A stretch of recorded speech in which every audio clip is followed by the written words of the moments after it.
I used to run a youth program of young magicians. They have those? Yeah. So quick background. There's a convention that happens every year in Columbus, Ohio called Magi Fest. It's been happening for 90 years. Holy shit. 2022 is going to be the 90th year. And they haven't had it since COVID started. And they have started coming back post pandemic. But what they'll do is if you are under the age of 18, you can send them a video of you performing at a charity.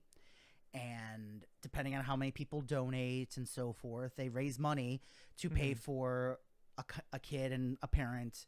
They pay for the registration to come to the conference. Okay. And these are like David Blaine came one year. Some people who have performed on The Tonight Show. Steve Cohen, who's the Millionaire's Magician in New York City. He's been running for 18 years. He's got the #1 show on TripAdvisor for all of New York, really? all of Broadway, all of everything. He's I don't know if that's the case anymore, but at one point he was #1. And so and he self-produces out of the Palace Hotel. He was there, so like you get to go and like meet all of the best people in the industry from around the world too. There's this one guy from Spain called Juan Tamariz, and he's like a celebrity in Spain. Like people in Spain, when we think of David, they think of him. Okay. And he came. He's older now, but he came and performed one year. And it's like these 14-year-olds. These are world-class talents. Yeah. You would have to live in Spain and speak Spanish to A, maybe see him on TV, and B, maybe be lucky enough to go see one of his theater shows. Yeah. But here he is, and you get to sit in the 5th row and learn from him. That's nuts. And so I had the job one year of running, for a couple of years. They gave me, I think it was like 2017, 2018 when they gave me the job, and I ran it through 2020. And one of the things like all these kids talked about was like, so how'd you get started? They all said, I learned from YouTube. Like me growing up, I went to the library. That was my big starting point. And I realized like, oh yeah, YouTube is the new library. When I needed to cook a chicken breast, I didn't go to the library. I Googled it. Yeah, I've still gotten books from the library. I've got my library card and I use it, of course. When I want to ladder lace my shoes, I'm not going to go get a book. Exactly. Look it up online. Exactly. And there's some great performers and great creators on YouTube right now. And and so I'm really and the other thing too is I'm really proud of that, but also there's some people around the world who don't live near a library, or maybe they won't find a book in their native language. Yeah. YouTube translates a lot of this stuff for them now, so they can at least get a transcript that they can follow along with.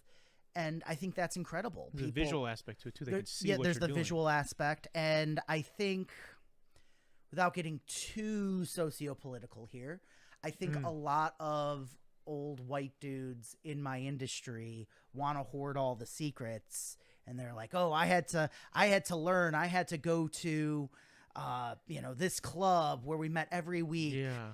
And where they met every week was like a Denny's or like a church basement. Let's go be around a bunch of old white dudes who are going to teach you the value of keeping a secret when you're 12. Well, that's like that sounds great and safe. Well, it'll just push the industry that you're in. Like it'll just push magic harder. Harder. Everything will get better the more access. And that's something that Brian says from Scam Nation. He's like, right now there are more creators. A 16-year-old girl just fooled Penn and Teller on Fool Us.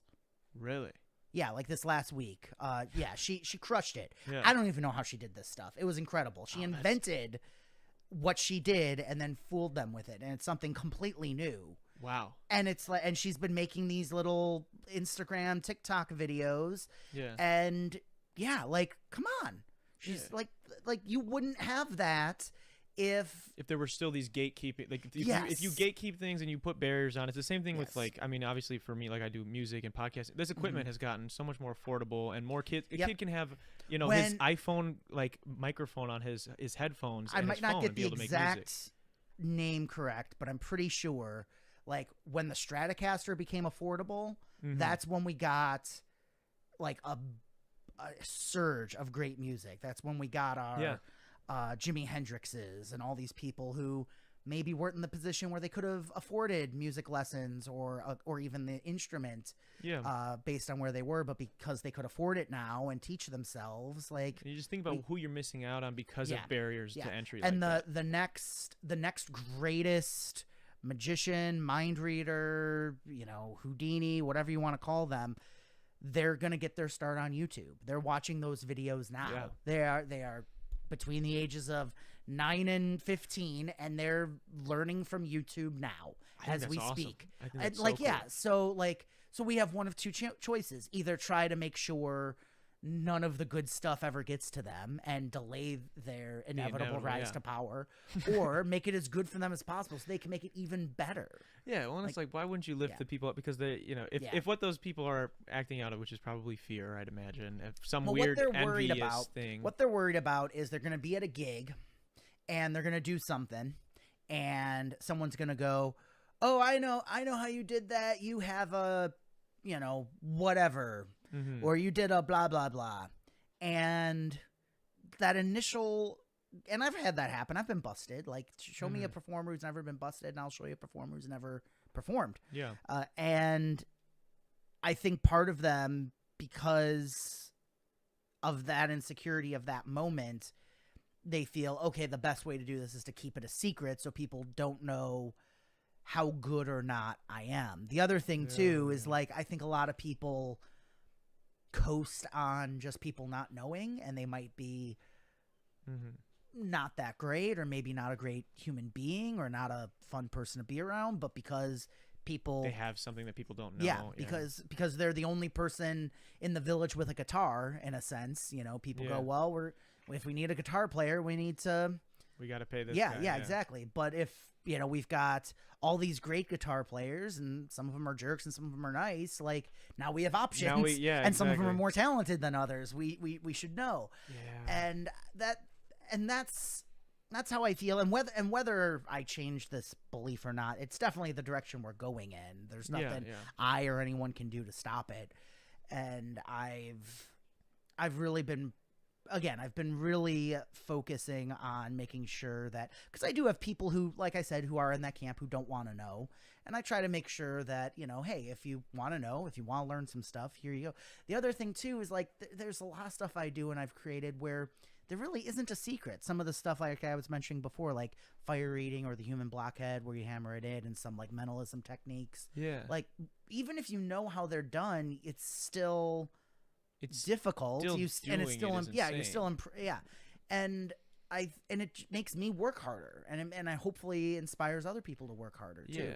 And again, like these younger kids, they're not only learning on YouTube, they're getting all the best books, they're learning from one-on-one, and it's great that they've got such an advantage. But it's also good to know that the kids who can't even afford to go to Columbus, Ohio, maybe they're not even in the U.S., maybe they're somewhere else, or they still have access to these videos and still have access to this knowledge, I think is really, really important. Yeah, I think that will continue to make sort of that field I don't know, it's with anything. Diversity is what's going to increase it makes everything stronger. When you have more options, when you have more people doing something, it's going to make things better. Hey, thanks for watching there, guy. Click right over here if you want to see that episode in its entirety. Or you can click over here and subscribe to the channel. See all the other fun shit we do here. It's really up to you, guy.